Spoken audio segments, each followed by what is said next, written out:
Ya, Petro ini katanya mau berangkat rantau, ternyata nggak berangkat. Gimana toh, Tro? Nggih, Pakde. Enten sing lali niki. Kurang sangune petuah-petuahe, Pakde. Oh, oke. Aku tambahin lagi petuahnya ya, Tro ya, dengarkan ya. Oke. Jika Buyung pergi ke Lepau, you beli, belanak beli, ikan panjang beli dahulu.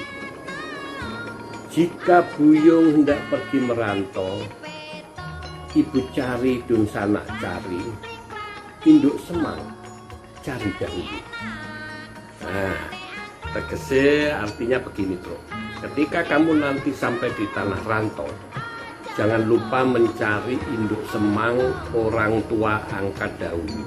Orang tua angkat itu bisa macam-macam, bisa memang orang tua, bisa teman yang kamu anggap tua, tapi yang pasti carilah teman yang bisa membimbing kamu. Carilah seseorang yang bisa membimbing kamu di tempat rantau yang baru, supaya kamu bisa banyak belajar tentang wilayah itu, tentang budayanya, dan tentang perilaku masyarakatnya, sehingga cita-citamu di sana bisa aman, bisa terjaga, dan kamu bisa sukses.